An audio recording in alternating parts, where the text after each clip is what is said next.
Welcome to The Code. Construction, design and engineering. This is India's #1 construction podcast. We are not in our studio today. We are in one of the most dramatically designed interior spaces within Delhi. PVR Home isn't just about a lounge or a cinema. It's an experience. Brass, marble, art and attitude. And the mind behind it all, architect Smriti Raheja, joins me right here in her own creation. Hi, Smriti. Hi, Rishabh. It is such a unique situation to be here at PVR Home today. Thank you for doing this. It's my pleasure entirely. It's one of the projects that's closest to my heart. Yeah. Yeah. When you walk into a space, which is the space now today, and when you designed it, what do you feel first? Do you feel pride? Do you feel peace? Or do you think it's a pressure to outdo yourself, the next time? So I feel a lot of pride. Mhm. I feel a lot of joy. This was done a while ago, and when one walks into it, it still retains its own charm. It's some place which I think is timeless. And that in itself is a great feat for a design firm to achieve and to execute. So once something that has been built, with a certain audience in mind, with a certain kind of a, segment of the society in mind, and that sort of holds out that long. So yeah, it's immense pride. I do not feel any pressure. We keep getting a lot of good projects and we keep doing work as per that project, what that ethos is. Yeah. So, but this one remains a favorite. Interesting. Describe the first sketch, the first visual that started PVR Home, and where were you, and what problem or dream were you trying to solve for the client?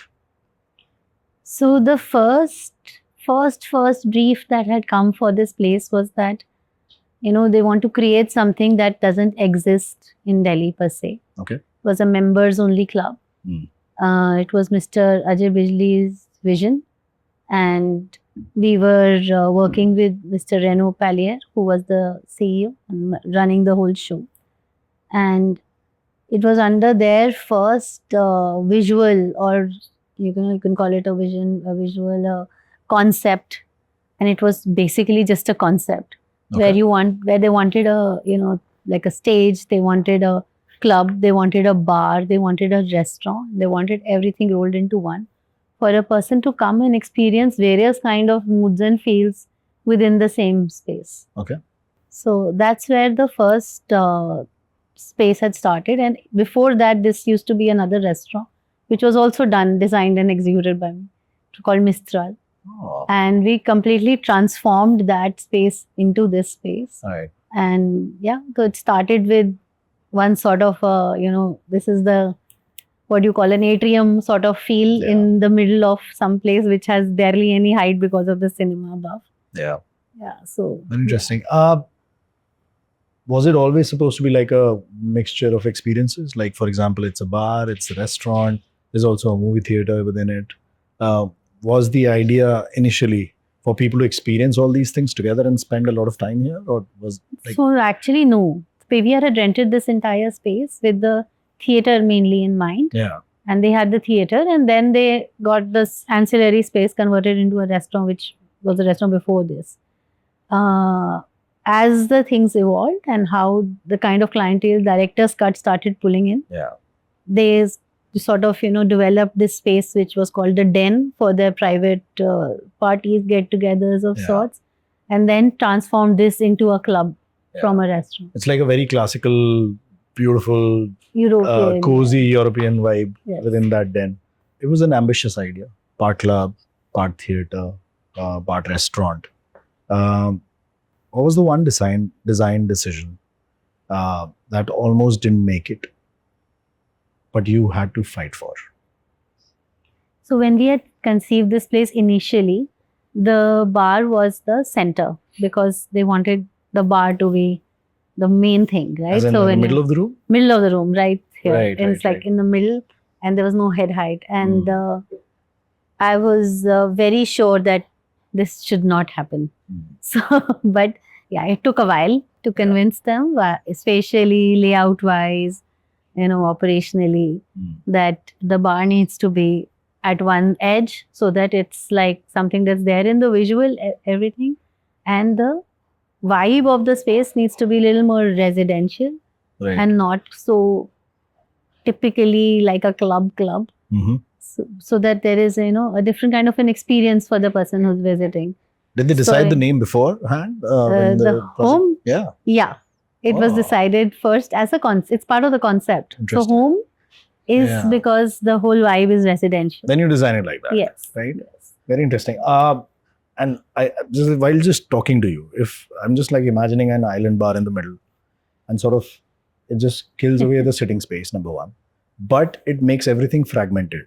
Like people won't actually be able to enjoy the company of each other. Like it becomes a very individualistic booth kind of a place, that it would have had another sitting that side, another so it's very disconnected in the experience of people, right? It's so interesting to me that design has the power to do that. Absolutely. What was the core intent of the brief, and was it luxury or was it belonging? How did you interpret home and for the public and as a commercial space? Like, because again, it's like an ambiguity, right? Home and a commercial space. Yes. So since the brief was to make it residential and not so commercial looking, and they wanted people to come here, spend 4 to 5 hours, not rotate covers like a typical restaurant. And that's why it didn't open to the public initially at all. So it was only by invite that they invited members to join. And most of them were, patrons of Director's Cut. So luxury was a base. That was like a given. Since the patrons were all from Director's Cut, they are used to a certain kind of luxury in their homes. And you are trying to create PVR Home as a space which is residential in terms of its aura and experience. So you have to come to a base level of at least what they're used to in their houses. Right. So that came as a given. You have to achieve it. And space-wise, because it was a members-only club, which also was a restaurant for a lot of people, like that's where they wanted to host parties, host events. So people should be able to cater to, their own private parties of 100, 120 people. And they also wanted to host Sufi nights. They wanted to host comedy shows. So it was such a multifaceted brief that you have to achieve all of that in one space. And yet get to the same experience what they are experiencing in DC, the Director's Cut cinema. So that luxury quotient can't go down. Interesting. So that was the main thing that we worked with. Okay. Like a base frame. Was the stage a part of it? Stage was always a part of it, yes. Because live performances like a show, showmanship comes with the movie theater as well, right? Yes. And this is where you've amalgamated the theater within the restaurant, isn't it? Yeah. So the theater is this is basically the live show space. Right. It's not very large. So because the gathering is not very large, it's an 80-seater here, plus some on the terrace. Right. So they have very intimate Sufi nights, a lot of very nice, Nurani brothers have performed here, Sonam Kalra has performed here. And they've had a lot of comedy shows, they've had beautiful jazz nights. And very, very different kind of experiences they are able to give to the patrons who are coming even today. And that's what people come back for. And when you think about a stage for an artist, right, it has to come with that lighting, it has to come with that a red curtain right behind it. But when you think about a stage for, I don't know, social sciences or medical conferences, then it's a different feel and vibe altogether. This is all Broadway. Yeah. You go all out. Exactly. It is Broadway style, Yes. right? And the pictures were carefully selected for the same reason, right? You have those musicians, you have jazz players, you got jazz musicians, and you have the music setup, which is exactly like that. Very interesting how it all amalgamates into this one space. And when we go into the den, it's a different world there. Yes. It's like the tuxedo wearing, cigar smoking crowd there, right? Yes. But very, very English, very, very quite nice. So den is the library that we visualized in a house, an old English house. And the whole vibe of that area is inspired by Kensington in London. Yeah. So that's the kind of flavor you'll see in very that zone. interesting. Did you research in terms like going to different places to experience them Yes. to design this? Yes, many places. We went to Hong Kong to see clubs there. Mhm. And because they have these amazing members only clubs there. We went to London, of course, Mhm. where a lot of these things were sourced even. They were actual antiques that we bought there to get the vibe in. Right. From various stores there. The lights we bought from London. So yeah, a lot of things were sourced from all around the world. The The colonial or the European vibe was a part of the initial setup when you came up with the concept? When we came up with the concept, all the visuals that we had to create luxury in a space which is feels residential, yes, that vibe sort of automatically came in. Mhm. The colonial, the European sort of. And we also wanted to put in elements from all over the world. So you'll see a chandelier which is from South Africa. You'll see lamps which are from France. Right. These lights that you see are from actually a flea market in France, Interesting. Paris. So we traveled and we researched and we sourced these little knickknacks from various places. Interesting. And To it bring has a in. terrace too. It has a terrace as well, yes. Very interesting. Now I want to move on to where the client gets involved, right? Initially. When you present such a bold concept, you have green reception tables, brass facades, you have jar-lit terraces. Do clients have a pushback saying it's too much? How do you hold your ground without losing trust with the client? So here I've been a little blessed. The client does trust me.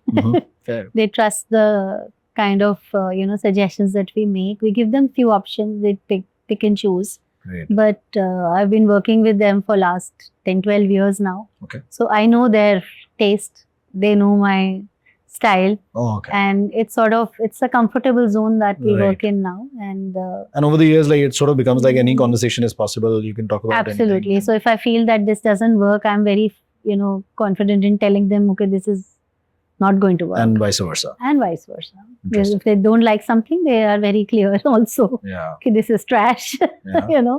This is too much, this is too less. Yeah. Yeah, And that so- has become part of the relationship in terms Absolutely. of being blunt and being honest with each other. Okay, you know what? I don't agree with this. Yeah. Or you have to change this, or you have to come up with Yeah, something. and that I think is true for a lot of my clients. It's not just them. Yeah. They are able to talk to me and give me feedback, and they are also, trusting that whatever vision that I have given them initially as a creative, Mhm. sort of a broad scheme of things, I'll achieve it because they've seen the body of work that's come along the years, and they are happy to trust also. When does an honest, blunt communication, which is welcome and which is actually great for the creative space, because you're having a constructive dialogue. When does it cross over into becoming something not good, something unhealthy?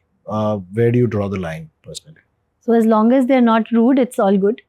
I mean, sometimes tensions can run high, right? When you're creating something. Yeah, but if you're able to hold your ground and tell them, this will not look nice, but you still want to do it, we do it.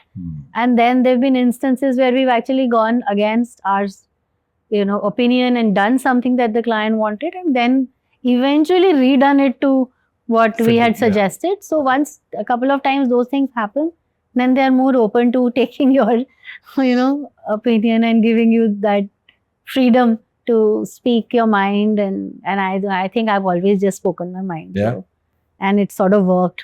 So yeah. Yeah. So would you advise being expressing candor and being vividly clear to young professionals who are just starting out? Would you say, okay, just speak your mind, be yourself, go with the flow, trust the process? Do you believe in that, or do you think people have to be diplomatic now, at least to land clients and to keep relationships, at least in the early few years of their career? You always have to be diplomatic, but you don't have to agree. You have to be polite, but you can still voice your opinion. Okay. And the only thing that I give advice to the younger generation is that first learn, keep that mind open, be a sponge, absorb, because a lot of times they are not able to see the execution part of it, or how the client is going to feel or what the Right. client really likes. So once you are able to take in a lot of input, you'll be able to give a great output. And then you should always voice your opinion, but politely. Of course. Like, don't be brash about it. Or be very Yeah. eloquent, let's call it. I want to talk about the lounge ceiling with chandeliers and molded friezes. It walks a fine line between classic and maximal, right? Yeah. How do you know when detail stops being design and starts being decoration? If not for the lack of a better word. Yeah. So details, when done in control, are always design. Where is that control? And yeah, so I'll tell you, like the same molding goes on the regular ceiling, which is almost at eye level, which is at 8 feet. Mhm. And people see it.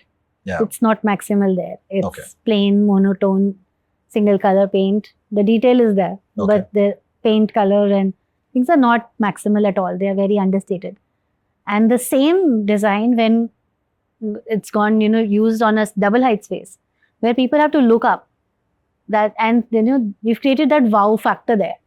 So it's not, you're not looking up constantly, right? You're looking up and then looking down. Okay. So there, to create that wow moment or to create a space which is, instantly feels ki, oh my God, this is amazing.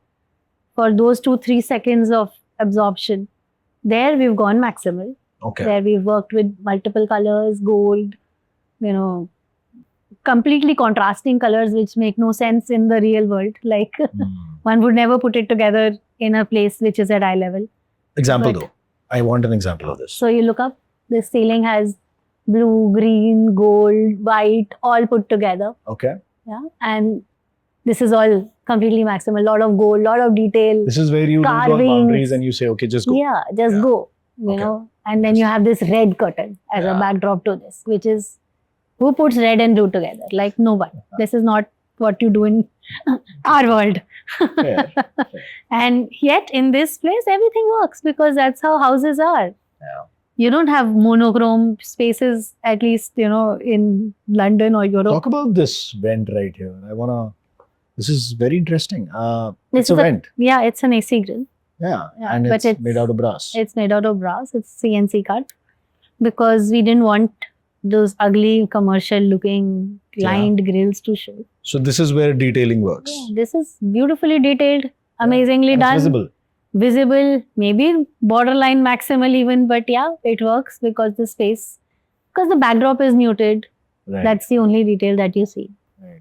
So Interesting. that's where the control part of it comes in. Very interesting.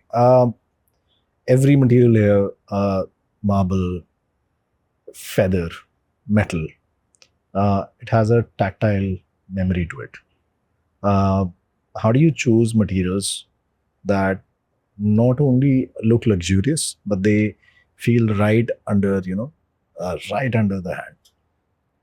So here, all materials that are used are things that will last also. Okay.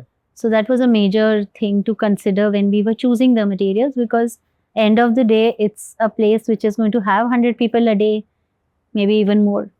So it has to stand the test of time. Yes. So there is real wood veneers, there is leather, there's fabrics which are, stain-proof, spill-proof. There's stone, there's wood.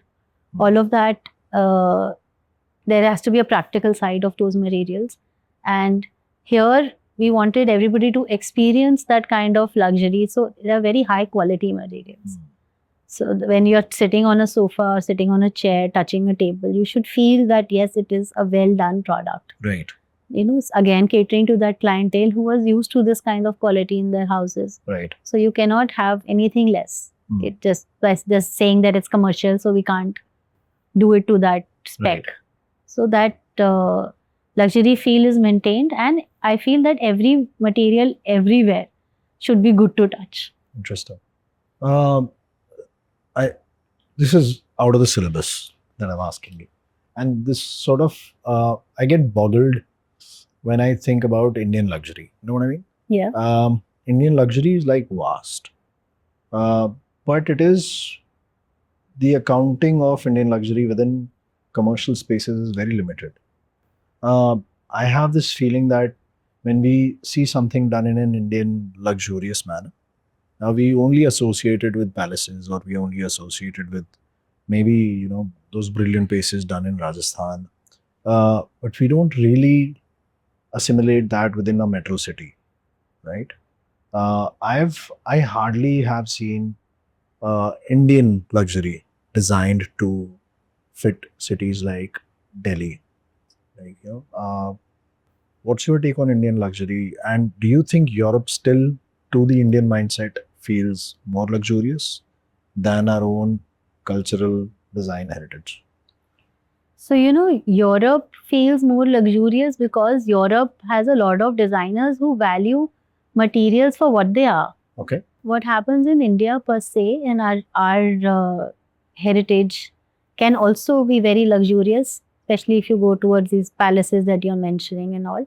But even in those palaces, the actual touch and feel of the things is not really luxurious. Okay. Yes, the architecture of it is. Mhm. Maybe the products or the mirrors or the artwork or the things that you see on the wall are. But when you're actually sitting on a four-poster bed, you think it is comfortable or luxurious. I mean, it may look the part, Okay. but it doesn't feel the part.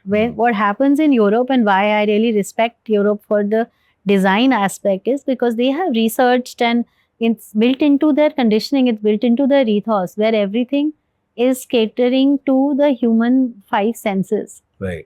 They design products which may not look very beautiful, but they really feel luxurious. So for us, if you really start absorbing and traveling the world, you will find that from the rest of it, the European, especially Italy, France, UK, they have really got it. Like they've understood where and what is important from a user perspective. Yeah, from centuries of understanding a lot of money. Yes. For designers listening to this episode, what's your process of building a material story for a project like this? Is it mood boards first, or is it form first? So it's a mixture of form and function first. Okay. Mood boards come later. Okay. Once you understand the audience that's going to come in, once you understand the taste of the client, once you understand the basic functioning of the space operationally, is when you can come to the mood board level. And mood board is always second for me, at least. After which we put together a set of visuals, or we sort of sketch some sort of things which are in terms of volume, in terms of space. But yeah, always form and function before any mood board or materials. If in a hypothetical world we were to remove the client's opinions from this place, would you have done it the same way? Would you have done it in a different way? Maybe some subtle changes, or maybe a completely different vibe to it? No, what's your go-to thing? That's something I want to... For this particular project, I think I'm completely in line with the client. I don't think I would have done it any differently. Maybe sourced a few more things which were authentically, European, than have them built here. But that most of it, it would have still turned out similar. Any decision that you vetoed and are happy with it? Not really, not for this space. So it was all in harmony? It was in harmony. This space is like fully in harmony, and any decision that I wanted was executed. So that I can't really say that. Oh, awesome. It didn't make it. It's great to have that design freedom. Yes. It's rare these days. It is rare these days. And I think it's a great thing. I think chaos is great. Initial chaos is great because you can then set it and mold it into a better shape. Absolutely. And the shape that usually comes out of chaos, especially when it's more parties involved, is a unique one. That's my personal perspective on that. I want to talk about lighting a little bit because I'm sitting under this beautiful ceiling which has this natural coving and natural light coming through it, right? You've said before that light is not just a fixture; it's a feeling. So how do you choreograph light here to make people feel something specific in every zone of the place? So here, this lighting that you think is daylight is actually also created. There is no daylight that is really It coming feels in. like daylight. Feels like daylight, yes, and it's created like that. So that in the daytime, it feels like it is a naturally lit up space, because that's what brings in the vibe and the energy, especially for lunch scenes. Yeah. And for evenings, this goes down, everything dims down. Okay. And it creates almost a surreal effect of, lounging, sitting comfortably, nothing is in your face, everything is understated. That sort of a vibe where everything sort of slows down. So that feeling of calm, that feeling of comfort, feeling of warmth is completely, totally choreographed through this lighting that you have here. There are various scenes, of course, as it's true for most spaces these days. So the dinner scene and the performance scenes are two very different scenes also. So when you are in the performance scene, people will start feeling upbeat. They will feel the energy. They will focus on the stage, and the lighting also sort of plays into that. And when it's a dinner scene, then everything goes a little muted, a little more personal, a little more slow down. Do they play with the lighting during the performance? Of course, stage lighting is one thing. Yeah. And they dim down the other part of the place, right? And once the performance is done, a little bit of it goes up. No, it goes down. It goes down because of the evening because of the evening, yeah. When the person is performing, it's a little up so that people feel that sort of vibe and energy. And it's also up in this space where the performance is happening. In the rear, it's not so bright. So when you design for this, there are people executing it later or using the space. How do you manage that later, for that to function later? Is that a part of the architect's job at all? Absolutely. So you have to make it completely stupid proof. Anybody should be able to operate it. You have to make it stupid proof. Okay. So it's like, even if somebody doesn't understand this, doesn't do this, so they just have to press a button and it will set for itself. So the scenes are also named like that. So there is a performance scene, there is a dinner scene, there is a lunch scene, there's an evening scene. So they just press a button and it automatically sets itself. So you're saying to make it stupid proof, you have to dumb it down so much that it's easy for anybody to operate. Yes. And then they just basically use that certain mode and it works for itself. Yeah, otherwise I'll be giving them support all my life. Yeah. They'll keep calling me.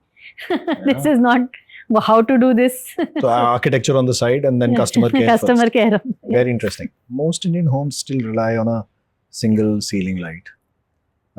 Can you break down the idea of layered lighting and ambient, task, accent, and with some examples from this space, from the PVR home? Sure. So in Indian homes, the traditional lighting has been wall lighting, and maybe a few these days with some LEDs stuck onto the ceiling. Yeah. And what I also feel is there is an age factor to that lighting. The older the customer is, the whiter they want the light. And white light kills design. I really feel like white light doesn't work. Okay. Natural white is as white as I want to go. That's it. Okay. But what we can do is have tunable lights for ceilings in coves. So if they want white light for a certain task, they should be able to have it, because end of the day, they're living there. They have to be comfortable. Fair. If they're not able to see or read a newspaper properly because the light is too dimmed out, then I've not done my job, right? Yeah. So in an Indian home, you should have multiple layers of lighting, where you have ceiling lights, which are functioning as task lights only. Then you have wall lights, which are more mood lighting. If possible to put a dimmer, please put a dimmer. Right. Otherwise, work with lamps which are dimmable. You can have a third layer on your tables, in which you can have, some sort of an evening mood setting sort of lighting in lamps. If wall lights. Would you call it accent lighting? Is that accent what lighting, accent lighting is? All wall lights and lamps are normally accent lighting. Okay. Only the ceiling does the task most of the time. Of course, in studies and kitchens, we do have some fixtures which light up the exact table or the exact counter. But yeah, that's only for the tasks. Okay. For functional. Okay. When you're entertaining or when you're even sitting in the evening watching TV, the lights should be comfortable and they should be able to induce that, slowing down process, winding down, Right. relaxation. Right. That's what a home is about. Mhm. When you're back from work and you're, sitting down, maybe having a drink, maybe just watching some screen, Right. which is part of our lives these days. Yeah. It's So the lighting should play its own part also in that. And, you should have a layered sort of mood controlled lighting in a house. I as think well. I completely resonate with this idea because, like, personally, within my own bedroom, I have these 2 flooring lights. They're right below the cabinets, and those are the only ones I switch on when I go to my room. Yeah. Especially at night. I don't like a big Glare in light your to face. so be. It usually is not like it's designed in a nice way that there's no direct glare into the eye, but I don't want it like too lit up. So I'm now trying to relax, and the idea is to not keep up till 12 in the night. Yeah. It's to like sleep by 10 or 10:30 or whatever, Yeah. and so the light has to be very, very cozy, and it has to be very dim. Absolutely. And it does play a very big role within mood setting as well in the house. It does. You'll see, like, if you have small kids, if you want them to sleep in the day, you just shut off the lights and you make the room a little dark and they will sleep whether or not they want to. So you should treat yourself as a little baby sometimes and set your time to sleep on the, do not disturb mode on your gadgets and Fair.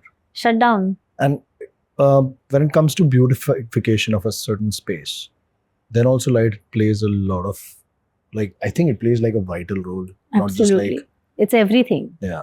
Lighting can You can bring, have all the elements you want, yeah. but without the right lighting, I mean, I It don't doesn't think work, it yes. stands out, right?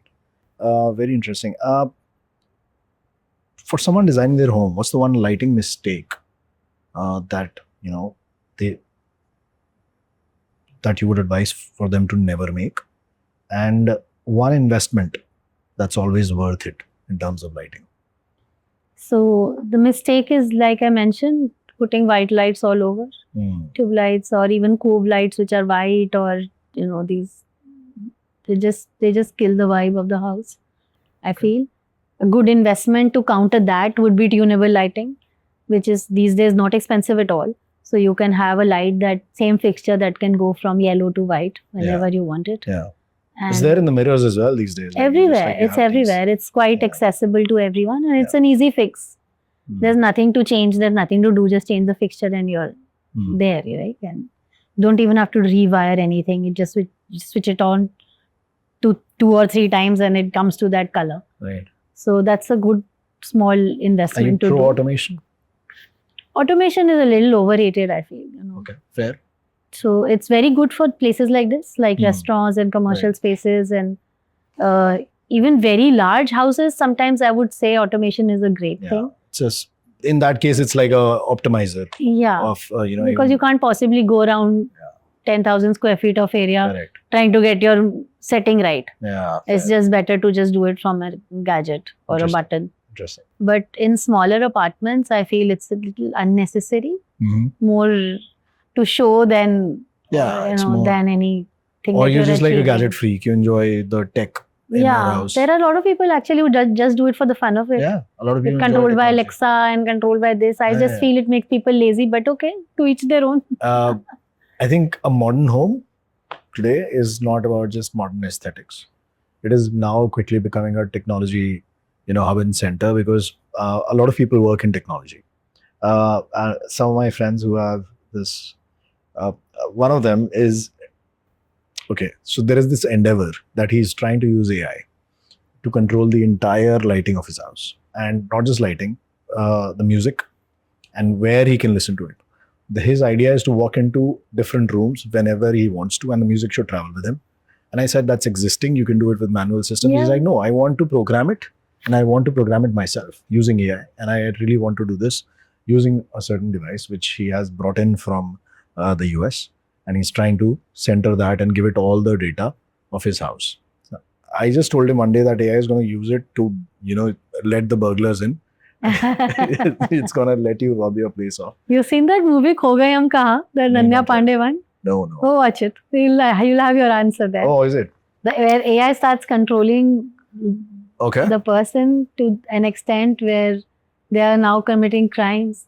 Yeah. Would you want to lose that kind of control on your life? I don't know. I think and give it to your software, I don't know. for the lack of a better word. He wants to harness it to do everything else in his house so that he doesn't have to. That's the idea. Why- but why I would- don't know if he It's a- really will achieve I'm it. or more not. old school that way. Fair. You've balanced indulgent materials, marble, metal, onyx, with warmth here. How do you create luxury without waste? Just order whatever you need, use everything you can, and whatever leftover that you have, like cut pieces and all that, use your creative sense, create something else out of it, and try to minimize. These are expensive. They unfortunately have a carbon footprint which is higher than Yeah. other materials options that we could have used. Yeah. But if you try to minimize your waste and try to make a product which lasts long enough, where it doesn't need replacement, where it doesn't need a lot of refurbishment, I think in some sense you've created less waste. Like if a place, instead of being redone every 3 to 4 years, which was the trend here normally, Yeah. if this space has lasted 8-9 years and with minimal renovations or Yeah. touch-ups, I think that in itself you've saved a lot of energy, carbon footprint, ecologically Absolutely. things, and If you don't have to redo anything, if you don't just have to design repair it such that it lasts longer. Yeah. Execute it such that it has a good quality. That's a lot of, not just like materials saved or energy saved or even carbon footprint. It's a lot of money saved as well. Yeah. It's a lot of hassle saved because it's a public space again. Yeah. And to design for durability, it's a whole challenge in a public space. लोग घर नहीं कर पाते हैं ठीक से. While you say that you order mindfully or you order in a certain calculative manner, it really doesn't happen during execution, does it? Things break, things get misdelivered, there are quality issues, XYZ reasons, installation issues. They do happen. I mean, you can give a brief to any team, They do. howsoever. No, rightly said. They do happen. Yeah. There is some wastage when people do, make mistakes, or they're just damaged. Yeah. Sometimes the pipeline will break and everything will go to, Yeah. get ruined. But I think once your team is strong and once they understand how to manage things and they understand your ethos of don't go excessive on anything. Of course, given a choice, an upholsterer will order 5 meters extra. Yeah. Carpenter will order 10 plies extra. Yeah. That's because they feel ki There is no scientific quantification. no, to those they things. don't care. Yeah. They don't care. Yeah. But if you're paying for it, the Yeah. client is paying for it too. Yeah. And eventually you don't know what to do with that material because it's never going to fit anywhere else. Exactly. So if your team, the project management team, is more cognizant of what is actually required, you order, of course, 5-7% whatever extra is needed. But other than that, just be mindful and it works. Okay. And I've been doing it for 20 years. It does work. Fair. Any blunders, any breakdowns, any challenges A lot. which you laugh about today? But yeah, is there like a good story, couple of good stories? Yeah, to there's a share? dumb waiter which was designed here Okay. to cater to the bar, to the terrace. And then it was shelved because of the sheer, non-utility, no relevance of it because they didn't have a license for the terrace. Oh. So they couldn't really serve alcohol until they took a daily license. And then just for that to create a monstrosity. Yeah. So that space still exists. We laugh about it. Why have we even left this? The bar could have been 5 feet bigger. Oh God. Or that's the block there that you see. Right. Interesting. But yeah. Interesting. These are challenges with fit outs, do you think? If you build new, like some challenges won't show. But yeah, in a fit out, it Yeah, so you certainly manage is it. something. They're using it for things they don't want to show now. They just figure out a way to Fair. make use of things that have gone wrong. But yeah, sometimes it Interesting. happens in fit out. Sometimes it happens even at design level where you've done something which is not conducive later on.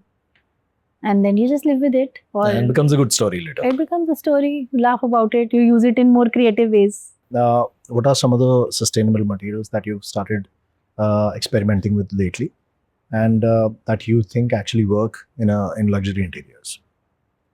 So one very popular material that we've started incorporating, and it started with actually my own house in Goa, is microconcrete. Mm-hmm. It has a low footprint, and yet when it has so much flexibility, and it can really turn a space into something that's very, very luxurious, Yeah. or make it very, very earthy. It depends entirely on your choice of color, finish, polish, all of that. And another one which is trending these days is rattan, the actual natural bamboo rattan, which is becoming part of luxury interiors. Yeah. And that's something that we use a lot, especially in, the homes which are a little more Indianized in terms of flavor, texture. Okay. And it looks really nice. I feel it's airy, it's breathable, it's low carbon footprint. Where all have you used it? Furniture, mainly? Anywhere, furniture, wardrobes, vanities. Right. Right. Countless spaces, even bar fronts. Yeah.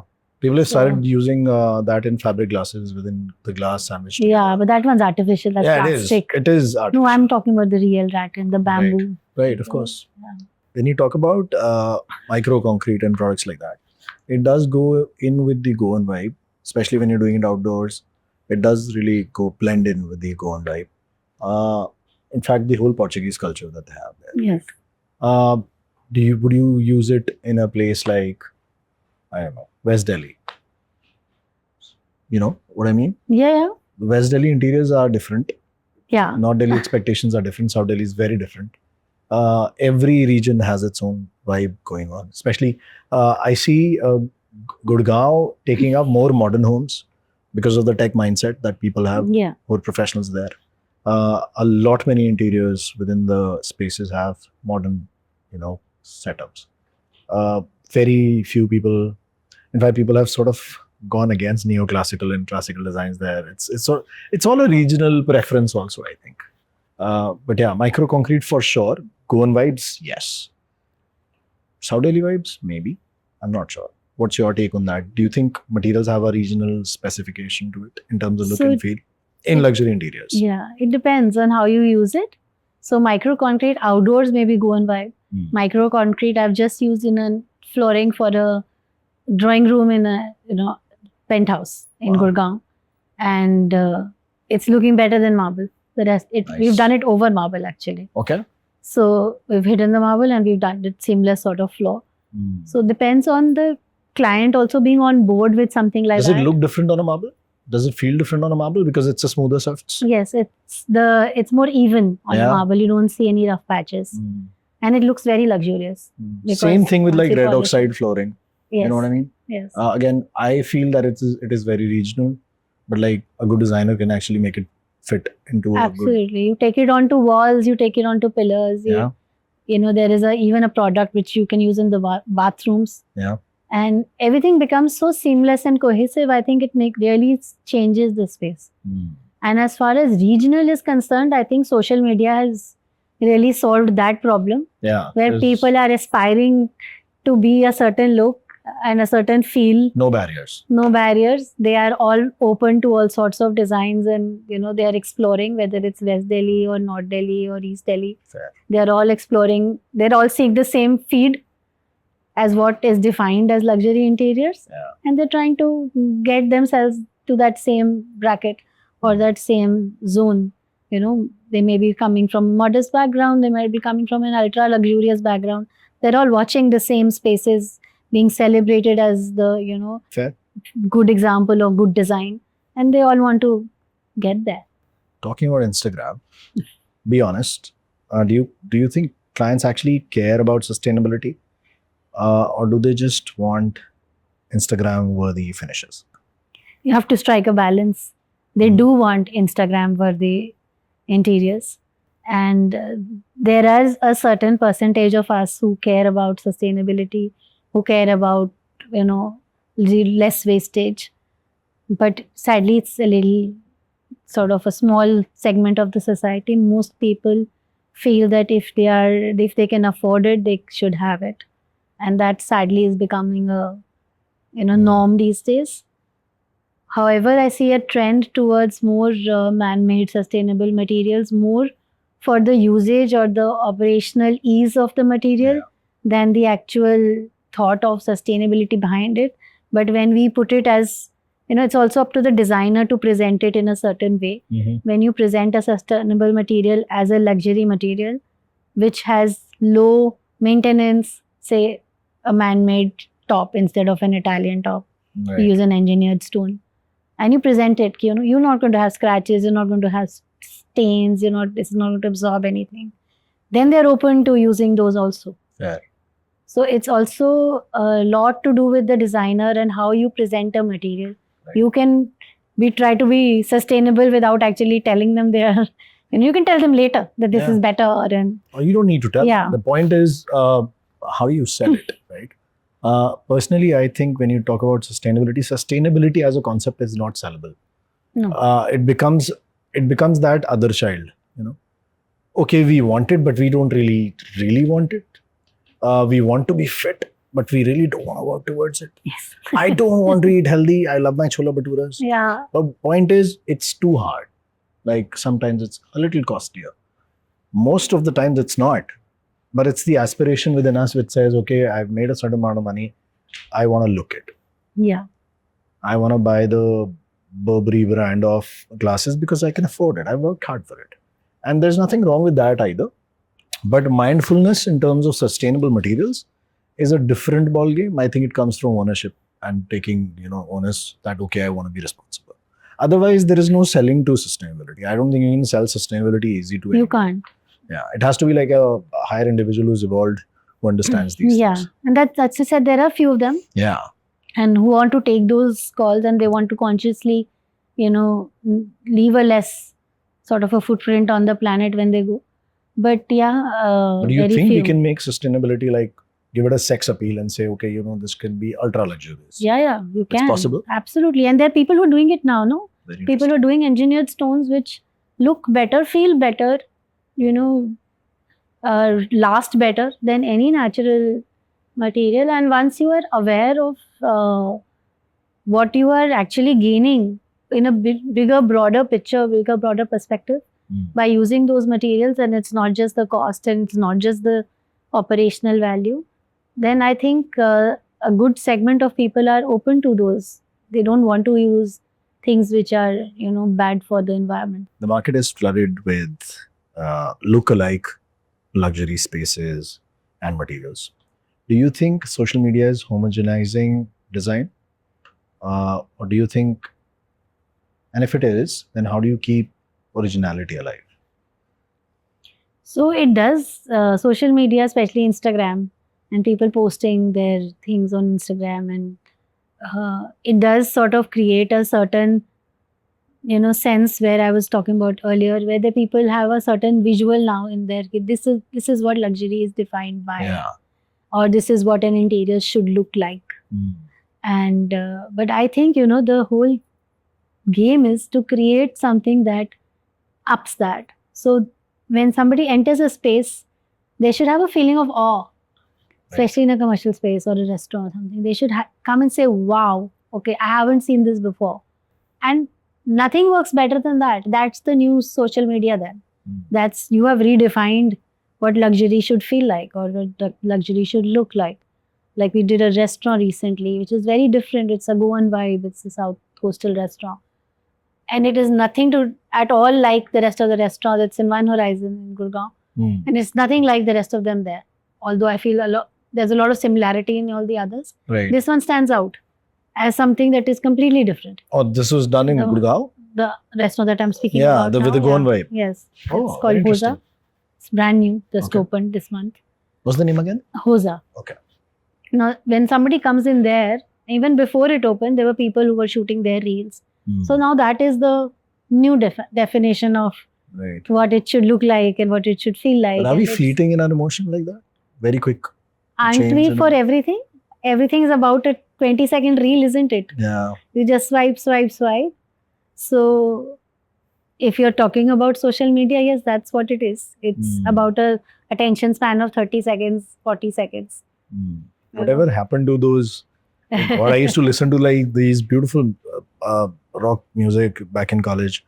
something that always stayed with me, something like sweet disposition. I don't know if you've ever heard it. It was long lasting. Yeah. And now we've just moved on to like quick emotion and like fleeting emotions rather Absolutely. than sweet It's dispositions. sad, but that's what it is now. Okay. So we have to adapt to this newer world in a way and create our You own can style. adapt and you can just do your own thing and then do something which is not done before, and it will still create that moment. But how long it will last, I cannot tell you. Right? There'll always be something better on the way. Creative ego कैसी है आपकी? है थोड़ी तो है. So how do you balance your creative ego with client's taste, contractors' constraints, and the brand's commercial demands? So once the design is there and once we have settled on something, so till that point I'm very open to feedback. Fair. You want it, you don't want it, you like it, you don't like it. End of the day, I believe a person using the space, whether it's the commercial, whether it's a residence or a person is living in it, their opinion is the most important. Right. If they are not happy and you have pushed yourself too far where they are living with your vision of a perfect space, that's not fair on them. So I always want to cater to a client's initial look, feel, vision. Right. Once the design is frozen, then I feel that changes that come later, where I went to somebody's house and saw this and can we do that here, is where my issue comes in, where I feel that now you've closed on something, you've settled on something, we've decided together that we are going to come to that point, because that now becomes not just a time factor, it's a cost factor, it's a design indecision, so to speak, Yeah. and mostly it's not for the better. Maybe I can think of one or two incidents And it where risks it was the entire concept going a little. yes, because now suddenly you want something which you have seen in an isolation in somebody else's perspective or usage, and now you want to copy paste it here, Right. which is where I feel that doesn't work for me. Right. And How do you counter it? What's the we best can process to have? Talk about it. If it works, sometimes it does, sometimes it doesn't. Or would you You tell the suggest client, your you clients just- to go and see things first, open up a better vision, and then maybe sit at a drawing table? No, we just go through the renders again. So we explain to them, that's the vibe, that's the look that we are trying to achieve. Now, if you put something like this here, it's going to completely destroy that zone, Okay. right? So it's not going to be part of the vision. But this is a dialogue which happens later. Once they've come to you and say, okay, Smriti, ye kaam karo, isko change kar dete. Yeah. But at the very beginning, is there a way to avoid this? Maybe go and look and feel different situations and different aesthetics and different Yeah. forms, and maybe then sit down and say, okay, this is what I want now. Ki pehle experience kar lo and then maybe sit down on it. Maybe Yeah. it can avoid a lot of hassle. Just Yeah, so we do that. We run them through different looks anyways Yeah. of our projects that we've done in the past, of something that's, there that you think matches their vibe Right. from some other space, or depends on what you're working at. We do go through that process initially so that they also have clarity on what they want. Right.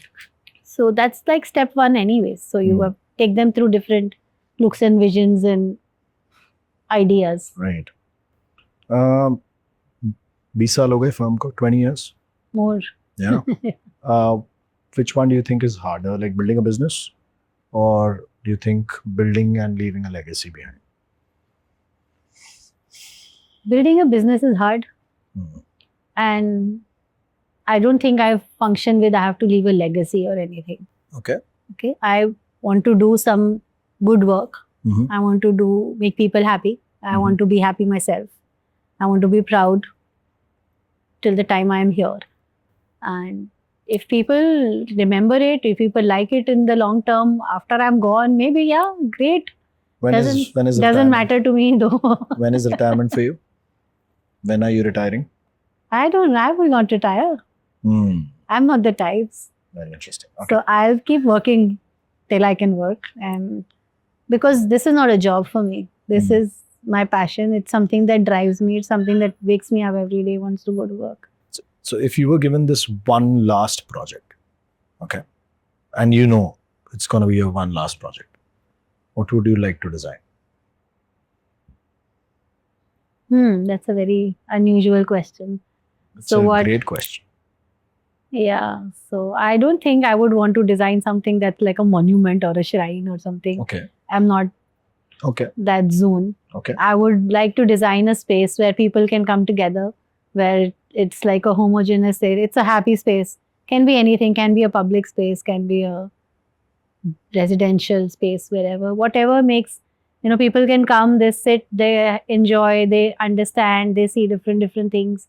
The space should be dynamic. It should change form and color and So you don't have a vibe. dream project as such? Like, Aspiration in terms of, okay, I really want to design this.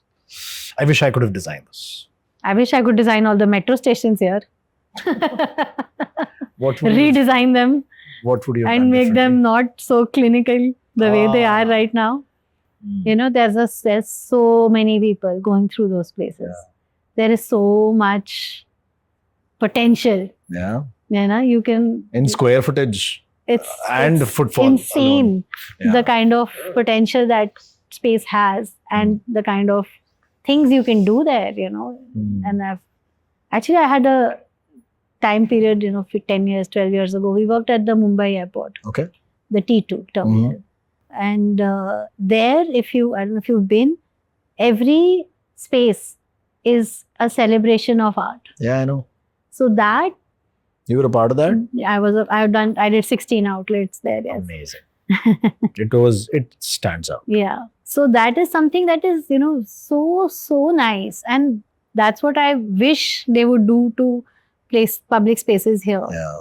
where everybody can, experience different things. It gives them so much exposure. Every time I'm there, I really want to go in.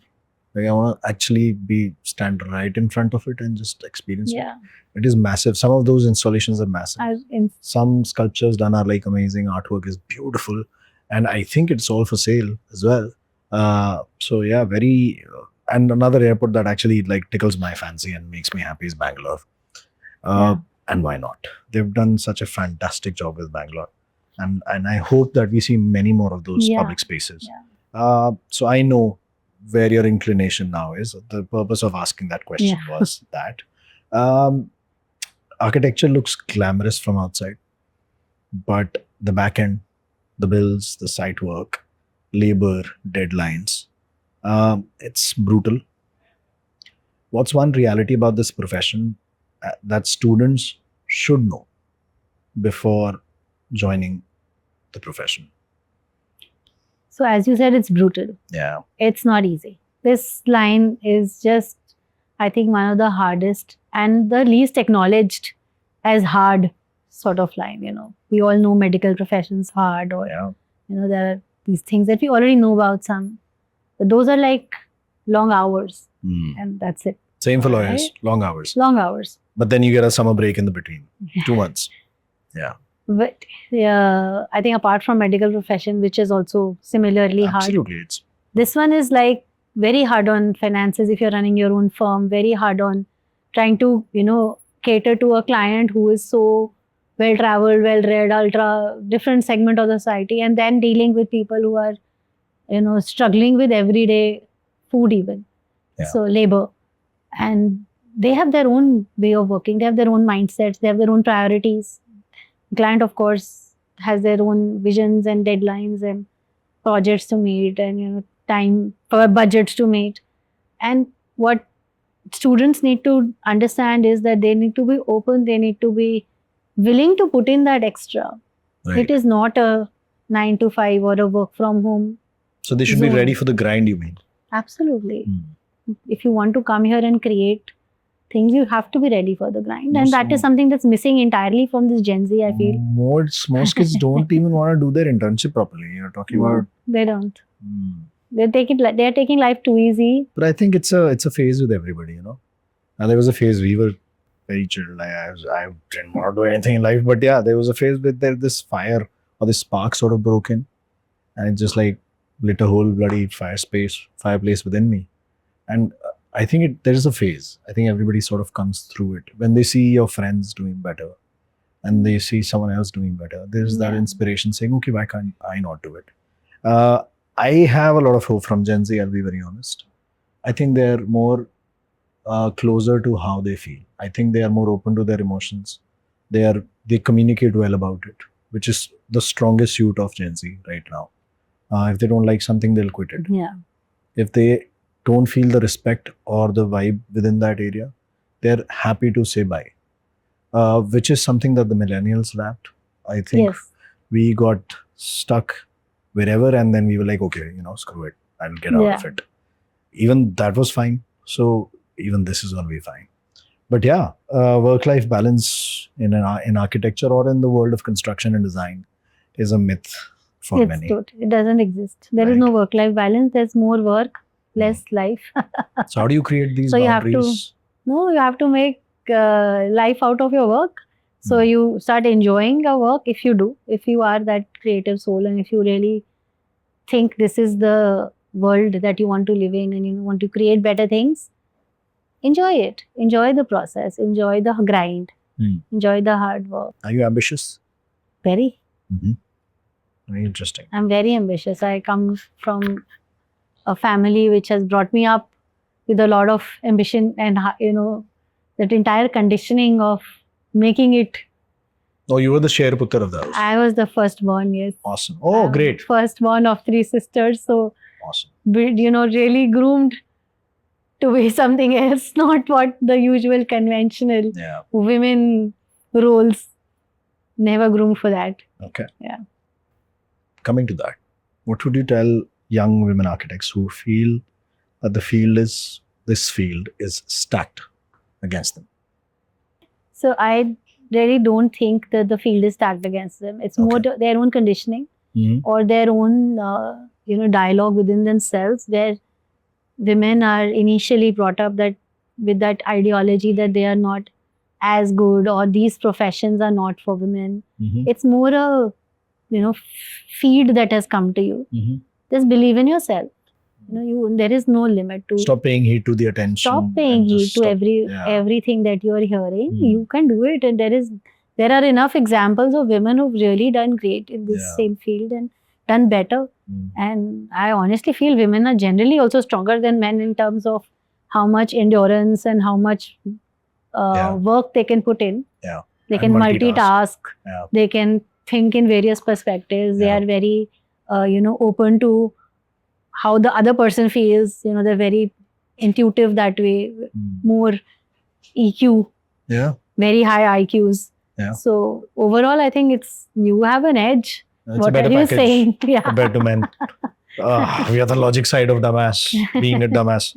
But I dare say this, even today, you have to remind women to be unapologetic. Aaj bhi bolna padta hai. Even to my friends, it has to be said that, you have to be unapologetically you. You don't have to fit into any sort of a shell or any sort of a,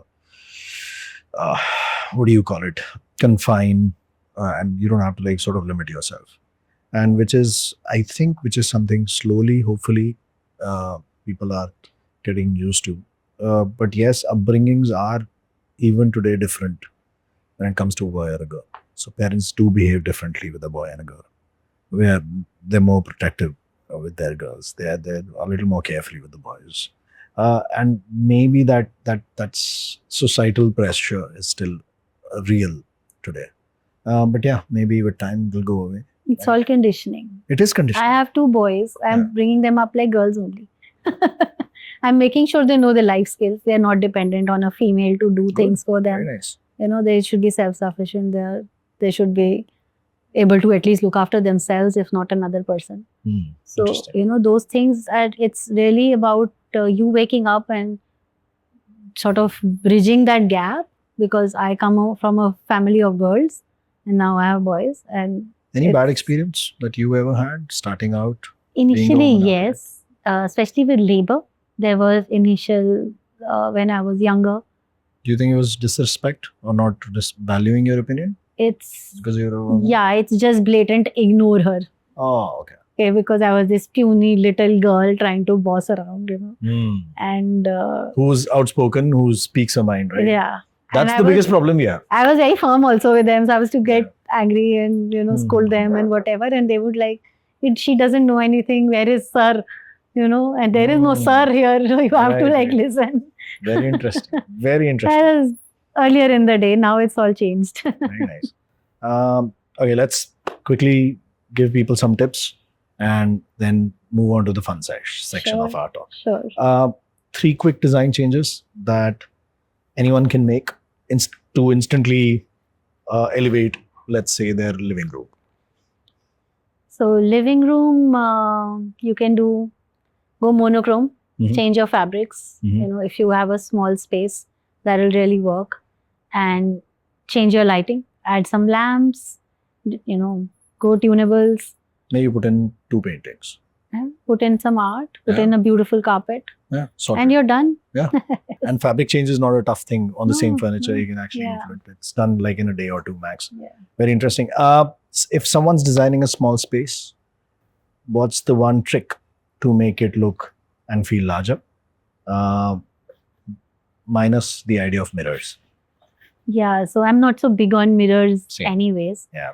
So I think if all the furniture and all the storages and everything are below your eye level, like you maintain a certain height. Okay. So don't go into tall cabinets, don't make big structures, don't put wardrobes in your face. Go under your eye level, Mhm. and the space will look very, very expansive. That's one. Interesting. And the second thing is you go tonal. So you go, if you're say working with a family of beige, go tone on tone, go a darker beige, a lighter beige. Work with monochromes, Mhm. and that also sort of expands the space out. One lighting hack, one material hack, and one furniture hack that you swear by. Lighting hack is do not get anything over 3000 K. Okay. That's the color temperature. Mhm. So 3000 K is your go-to. It can go either ways. You dim it down, it becomes mood lighting. You brighten it up, it becomes Max 3000 K. 3000 K. Okay. So that's Material? one. Material, I think, although it's not sustainable, solid wood. Okay. I love solid wood. I love wood. And I come from that background where my father ran a furniture factory. So wood is sort of my go-to material. I use a lot of vineyards and a lot of solid woods in my work so that, that warmth is created. Yeah. It does feel rich. Yeah. It does. It Can gives feel you rich that- and raw together. Yeah, it gives you that warmth within Yes. the winters and gives you that coolness within the summers. Yeah. Furniture hack. Furniture, like I said, do everything below eye level, make it a little lower than what you would ideally make it. Lose the high back chairs, lose the high tall cabinets, and work with a certain height. Mhm. Work with human ergonomics. Don't try to match standards which are American or European. We are not that tall. Fair. Work with your own sizes, and then everything will be comfortable, nice. Very interesting. Now quickly onto the fun and rapid fire kind of thing, right? Quick answers only, okay? Yeah. Are you ready? Yeah, ready. If you could redesign any building in Delhi, which one and why?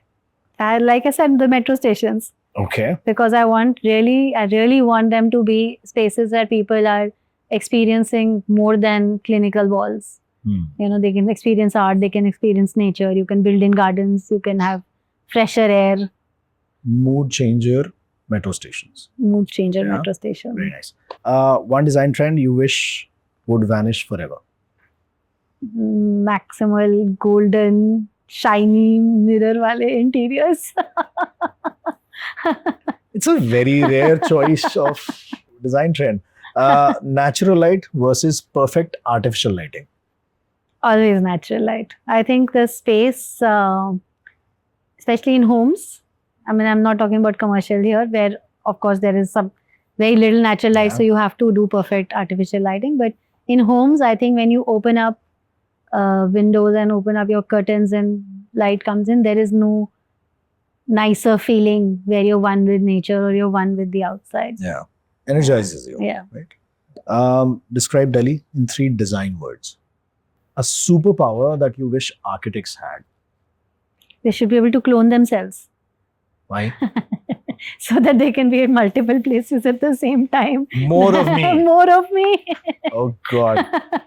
I wish that that You as a should be able- businessman do. Yeah, I should go. Yeah. Be able to get inspiration from. You should be able to visit furniture fairs.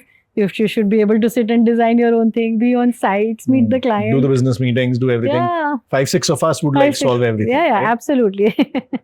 Ability to clone themselves. Very interesting. What song captures your design process? So yeah, the one that comes to mind right now is इत्ती सी हंसी, इत्ती सी खुशी, Very nice. इतना सा टुकड़ा चांद का, Lovely. ख्वाबों के तिनको से चल बना ले आशियाँ. Lovely. Awesome. And she does sing. If you weren't an architect, what would you be? I would be some form of an artist anyways. Okay. Maybe, into creative art, like paintings, sculptural, singer even. Build Who furniture? knows? I could build furniture, yes. Very Something like that, yes. Interesting. Still create something.